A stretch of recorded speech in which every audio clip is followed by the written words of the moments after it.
मदनपुर नामक गांव में हरिया अपनी पत्नी और बेटी गीता के साथ रहता था। गीता बड़ी हो गई थी। उसने अब कॉलेज में एडमिशन ले लिया था। उसका गांव बहुत ही पिछड़ा और पुराने विचारों वाला गांव था। गांव वाले हरिया की बेटी को साइकिल से जाता देखकर ताना मारा करते थे, क्योंकि वे अपनी सभी लड़कियों को कॉलेज तो क्या शहर भी नहीं जाने दिया करते थे।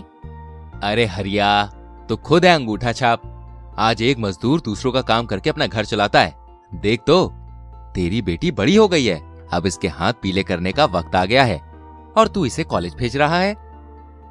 सही कह रहे हो भाई साहब, ये सब हमारी संस्कृति के खिलाफ है। कॉलेज में लड़की और लड़का साथ पढ़ते हैं। अगर कुछ ऊंच नीच हो गई तो हमारी तो पूरे गांव में नाक ही कट जाएगी। हरिया गांव वालों की बातों का कोई भी जवाब नहीं देता। अरे ये गांव वाले कुछ भी कहे, मुझे तो अपनी बेटी को बहुत पढ़ाना है। अगर मैं अपनी बेटी को थोड़ा पढ़ा पा रहा हूँ तो गांव वालों को तकलीफ क्या है? वो कुछ भी कहे, मैं तो भाई अपनी बेटी को जरूर पढ़ाऊंगा। गीता इंटरमीडिएट की परीक्षा में कॉलेज टॉप करके गई थी। अच्छी यूनिवर्सिटी में दाखिला भी मिल गया था। उसके पिता हरिया इतना खुश थे कि पूरे गांव में लड्डू बांटने निकल पड़े। ले भाई, लड्डू खा, मेरी बिटिया ने कॉलेज टॉप किया है। हाँ दोस्त, तेरी बेटी ने तो गांव वालों की बोलती ही बंद कर दी। गीता कॉलेज से पास होकर वह शहर की यूनिवर्सिटी में पढ़ने के लिए चली जाती है।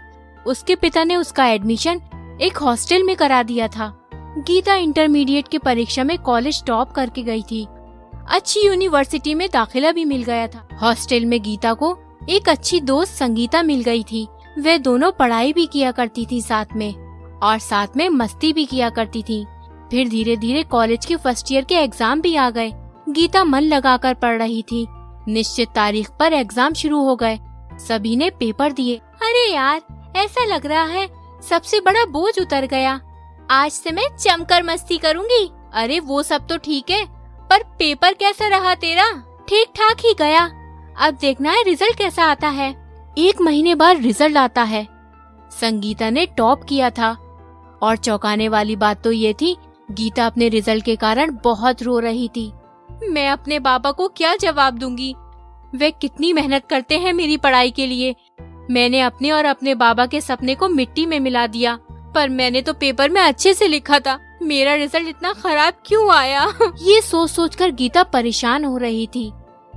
फिर उसने फैसला किया, वह कॉपीज को रीचेक करवाएगी। गीता अपनी कॉपीज रीचेक करवाने के लिए एप्लीकेशन अपने डिपार्टमेंट के प्रोफेसर बंसल को देती है, लेकिन वह उस एप्लीकेशन को लेने से खारिज कर देता है और बोलता है, ये तो हद है, तुम मुझ पर इल्जाम लगा रही हो। अरे इतने साल के करियर में आज तक मुझ पर किसी ने उंगली नहीं उठाई। तुम कल की छोरी मुझे चैलेंज कर रही हो। मैं आपको कोई चैलेंज नहीं कर रही हूँ, ये तो मैं अपने अधिकार से अपनी कॉपी चेक करवाने के लिए बोल रही हूँ। अरे तुम परीक्षा में लिखो या ना लिखो, तुम तो इतनी सुंदर हो। तुम सिर्फ एक रात मेरे रूम पे आ जाना, मैं तुम्हें टॉप करा दूंगा। गीता ये सुनकर बहुत गुस्से में आ जाती है। सर, ये आप क्या बोल रहे हैं? मैं ऐसी वैसी लड़की नहीं हूँ। मैं आपकी इस काली करतूत को सबके सामने लाकर रहूंगी। चुपचाप चली जाओ यहाँ से। गीता ये बात सुनकर बहुत डर जाती है और चुपचाप वहाँ से चली जाती है। फिर एक दिन संगीता अपने कमरे में रो रही होती है। उसे उल्टी हो रही होती है। फिर जब वो अचानक गीता को देखती है तो रोना बंद कर देती है।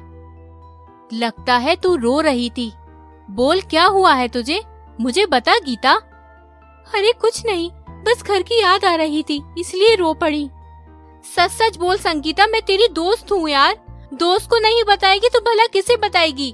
तब संगीता अपनी भावनाओं पर काबू नहीं कर सकी और फूट फूट कर रोने लगी। उसने जो बताया उसे सुनकर गीता के पैरों तले जमीन खिसक जाती है।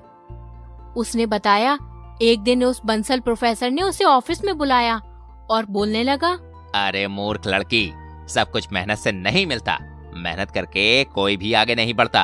अरे अपने इस खूबसूरत से शरीर का इस्तेमाल करो, तभी तुम आगे बढ़ सकती हो। सर आप क्या कह रहे हो? मुझे कुछ समझ नहीं आ रहा। अरे मैंने तुमसे पहले भी बहुत सारी खूबसूरत लड़कियों को इस यूनिवर्सिटी से पास करवाया है, वो भी अच्छे मार्क्स के साथ। तुम भी चाहो तो टॉप कर सकती हो, पर हर चीज की कीमत होती है, तुम्हें भी कुछ देना होगा। अगर तुम इनकार करोगी तो मैं तुम्हें फेल कर दूंगा, फिर तुम सोच लो तुम्हारे साथ क्या होगा। प्रोफेसर अपने पद का गलत इस्तेमाल करता है। मैं मजबूर थी और उसने मेरी मजबूरी का फायदा उठाया। उस प्रोफेसर ने बंद कमरे में मेरे साथ गलत काम किया, जो मैं बता भी नहीं सकती। वह मुझे ब्लैकमेल करने लगा। मैं अब इससे परेशान हो गई हूँ। छी, मुझे उस प्रोफेसर से घिन आ रही है। प्रोफेसर का काम है शिक्षा देना, पर वह तो एक दरिंदा है, दरिंदा। तभी संगीता के फोन पर प्रोफेसर का मैसेज आता है कि तुम मुझसे छत पर आकर मिलो। संगीता गीता को बताकर छत पर जाती है।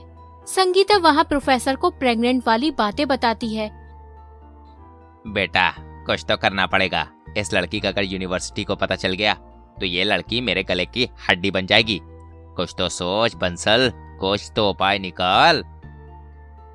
फिर प्रोफेसर बोलता है, ठीक है, तुम कल पास वाले जंगल में मिलना, हम वहीं शादी कर लेंगे। ये कहकर प्रोफेसर वहाँ से चला जाता है। फिर अगले दिन प्रोफेसर और संगीता जंगल में मिलते हैं। तुम शादी के लिए तैयार हो ना? हाँ बिल्कुल। थोड़ा आगे बढ़ने के बाद प्रोफेसर वहीं रुक जाता है और कहता है, अरे संगीता, तुम यहीं रुको, मैं तो माला लाना भूल ही गया, मैं अभी लेकर आता हूँ, तुम कहीं जाना मत। प्रोफेसर संगीता को वहीं छोड़कर चला जाता है और पीछे के रास्ते से आकर संगीता को चाकू मारकर वहां से भाग जाता है। पास में ही गीता छिपकर ये सब अपने मोबाइल में रिकॉर्ड कर रही होती है। फिर वह जल्दी से संगीता को अस्पताल ले जाती है। वहां उसका इलाज होता है, पर वो बच नहीं पाती। गीता वीडियो रिकॉर्डिंग पुलिस को दिखाती है। गीता प्रोफेसर को अरेस्ट कर लेती है। फिर उसकी एग्जाम की कॉपीज चेक की जाती हैं, जिसमें गीता फर्स्ट आती है।